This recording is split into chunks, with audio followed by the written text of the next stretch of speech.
Welcome back everyone, I hope your day is going well. In this episode we will go from an empty space to something like this. We will add a cool way of building our levels today. But before we begin, hit that like button and subscribe and all of that. We will, as usual, begin with a quick recap from the last episode. Let's go! Last episode we added the player class. Sure, we already had a player in the game, but the code were not organized well, and going forward we need to fix that. So we began the episode by making the entity class and making the player extend that. Using an entity class that can be used by both the player and the enemies saves us some code. We also changed how we move the player by adding booleans, and also addressed some of the common bugs and errors that could happen with this approach. And at the end of the episode we added the attack animation as well. And that was pretty much it. That was the previous episode in short. Now let us begin with this episode. Before we go messing around with the level, we will need a class inside our utils package. And this class will be our load and save. Similar to the tower defense game, we will have a class that we call for getting an image or loading something else or saving something. So let's go ahead and create this class. So right click, new class. For simplicity, let's call it LoadSave. And in here we will not have any constructor because we will only have static methods. So we don't have to create an object of this class in order to access any of the methods. So let's begin by having one for the player atlas that we already have, but we're gonna move it into this class. So public static, and it's gonna return a buffered image get player atlas.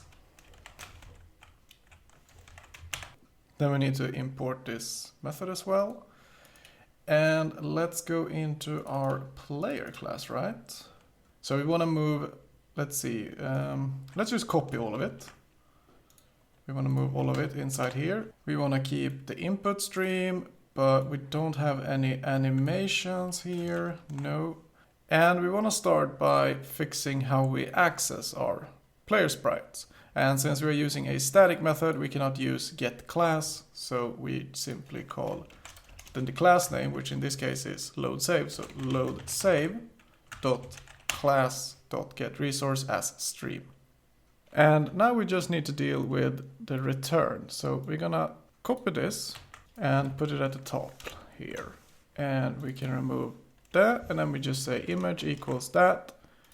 And at the very bottom here, we say return image. But we get an error here saying that the variable may not have been initialized. And that's true, we just declare it. But here we are initializing it, but there could be a chance that this fails and then it catches and then it closes the input stream, so the image would never be initialized. But if we say image equals null, and if it succeeds, that's great. But if it doesn't, it's going to return a null image, and then we can do a check later and see if the image is null, then we're just going to stop. And inside our player class now, we can remove all of that, everything that has to do with getting the image. So we can remove that. And to get the sprite atlas, we simply say load save dot get player atlas. Done.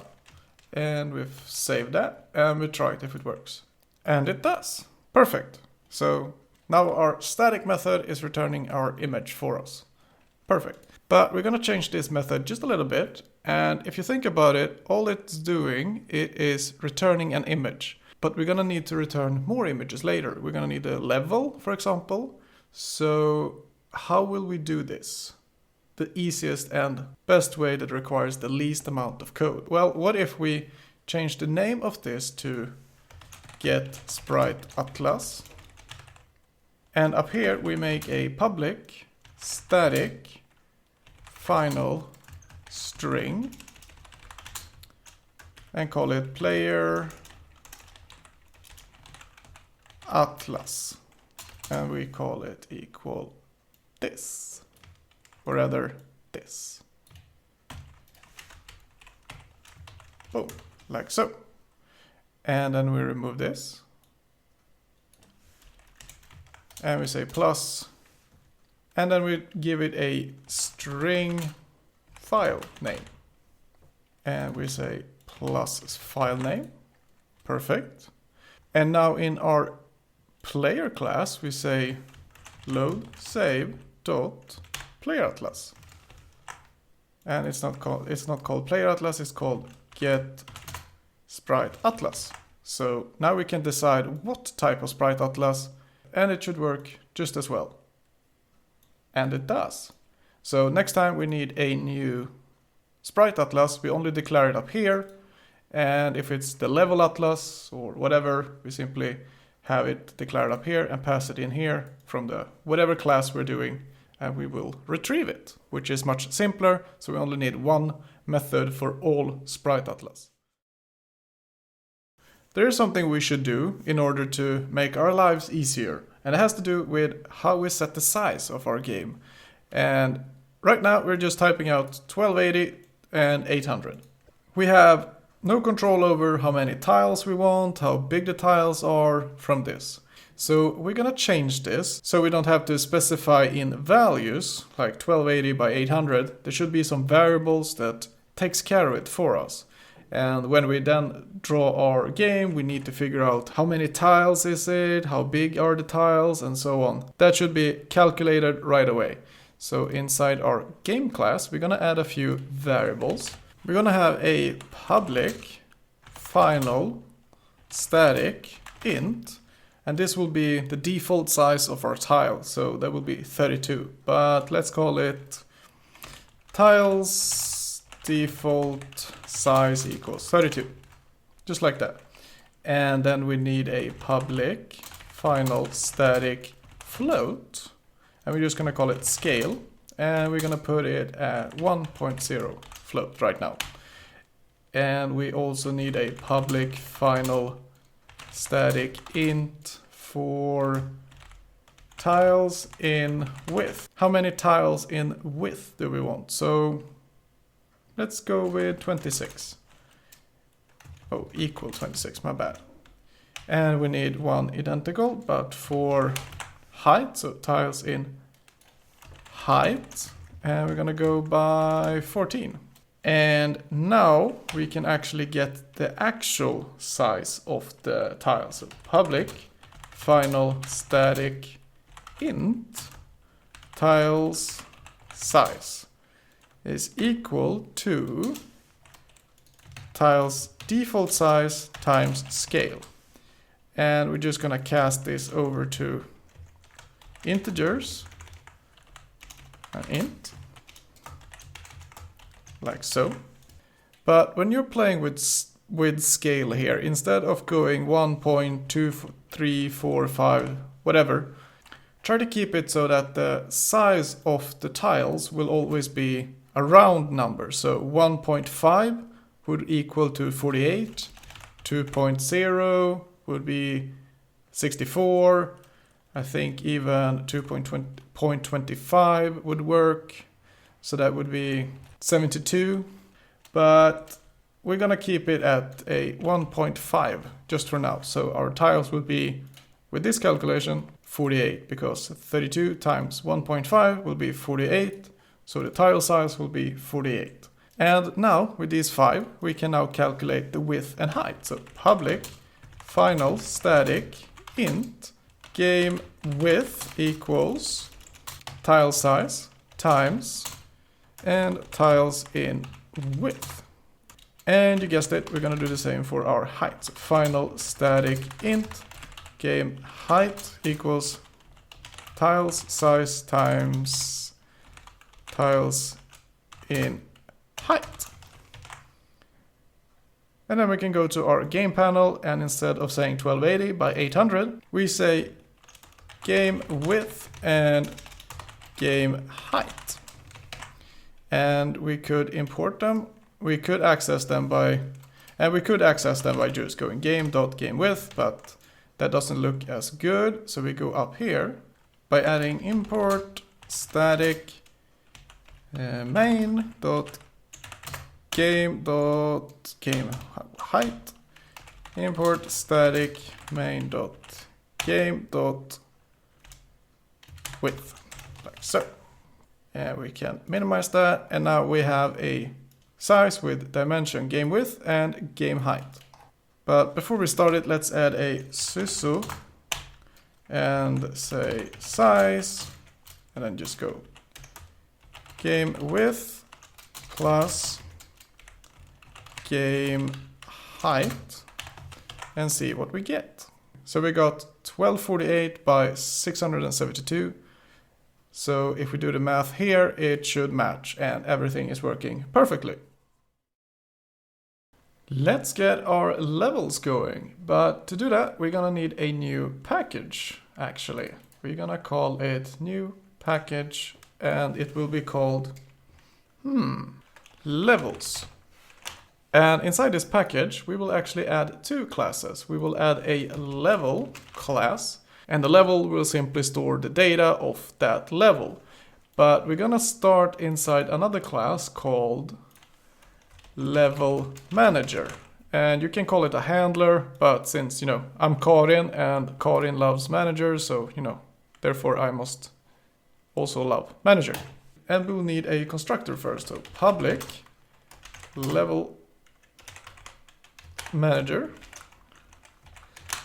And this LevelManager will take in a game, and we make a private game, and also this .game equals game. And we need to import the game, like so. And of course we need to store the private buffered image, which will be the level sprite. And we need to import buffered image.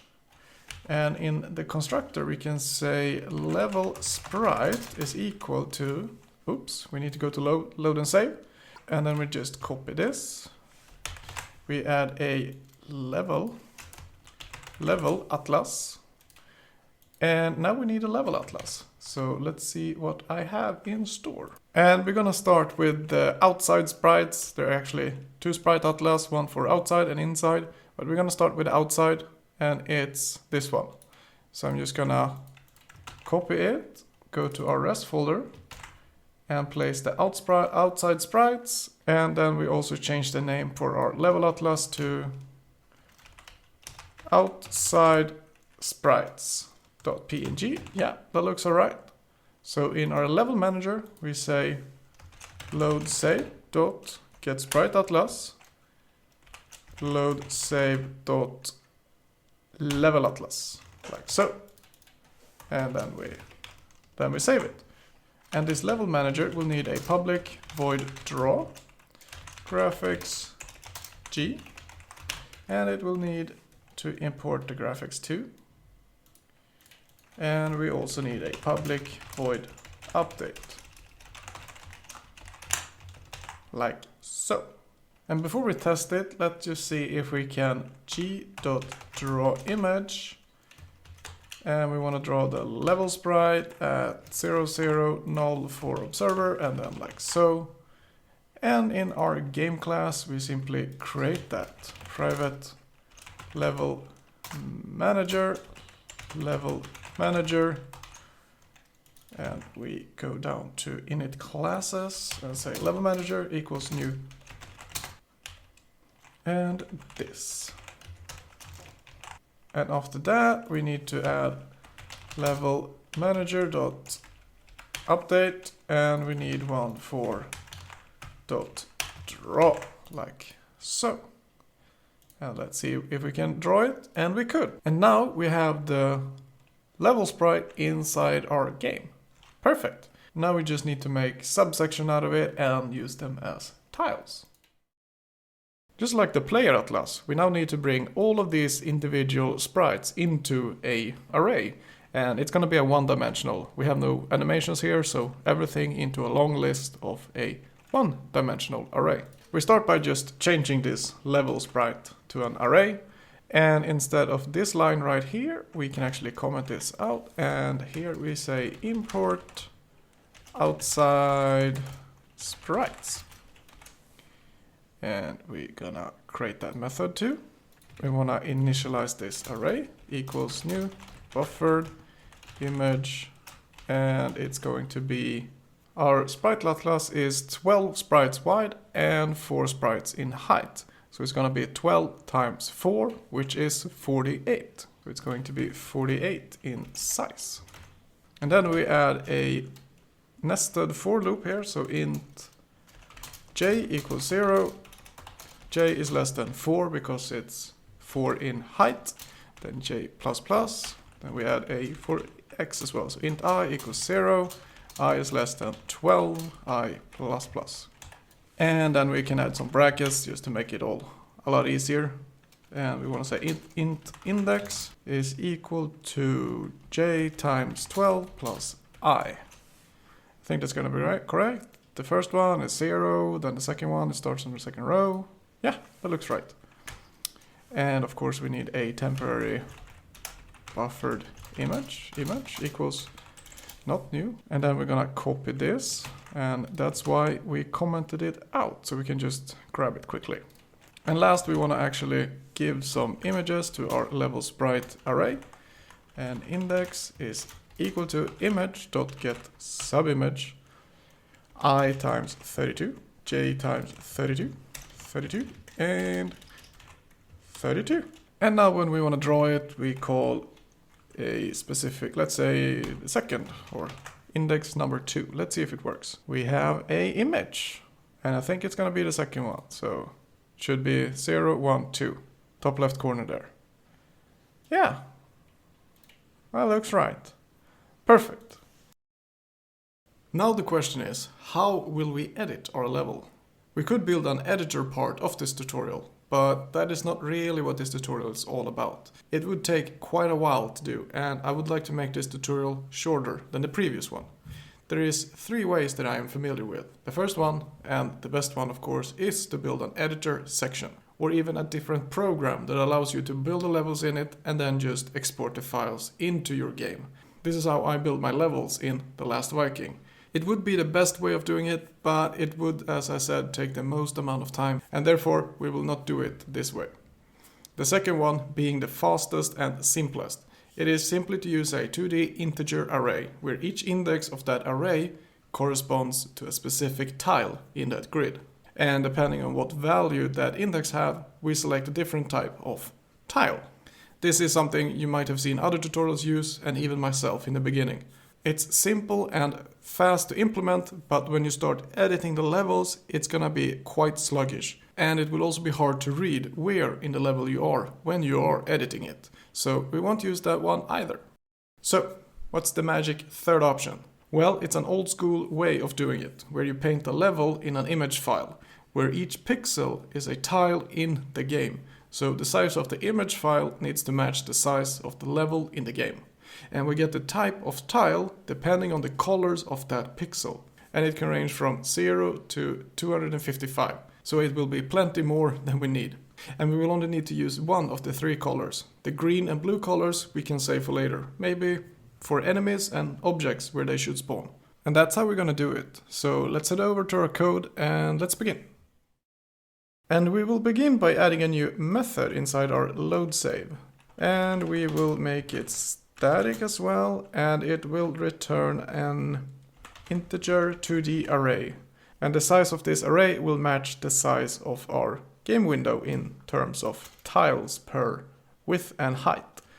And we can actually call it get level data, because that's pretty much what we're gonna do. And we also need a integer array inside here, and we're gonna call it level data equals new integer 2D, and it's going to be game.tiles in height and game.tiles in width, like so. And then of course we're gonna need a buffered image we can call it, and this image will be the level image, so where the pixel represent a tile. So we're gonna just grab a image here, and you can find it on my website as well as GitHub if you want it.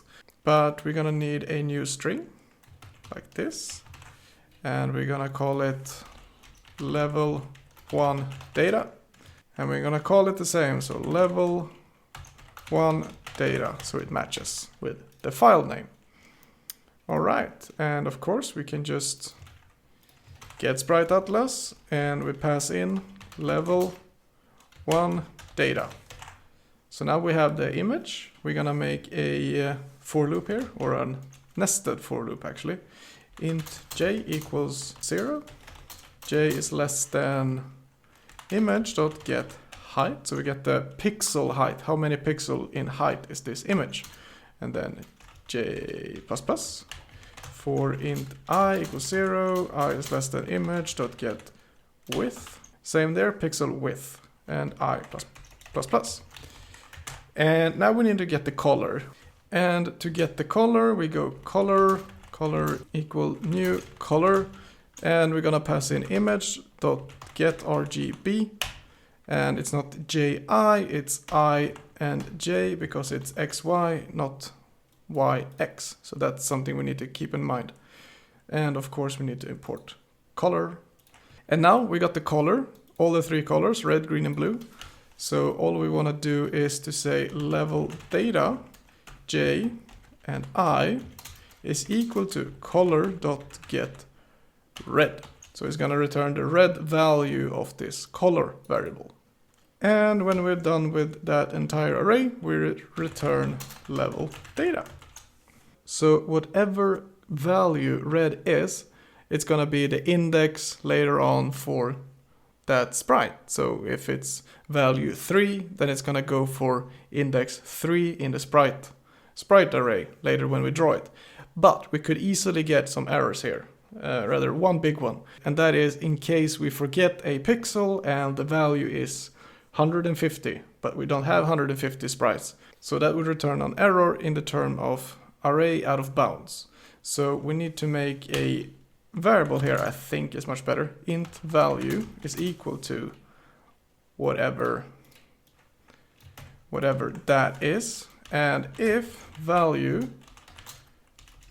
is more or equal to 48, because we had 48, so if that's the case, value is equal to 0. And then we pass value in.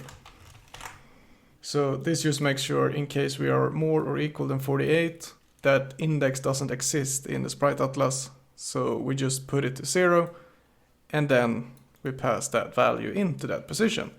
And that should now be good to go. Perfect. And we need some way of storing this level data. And that's going to be up here.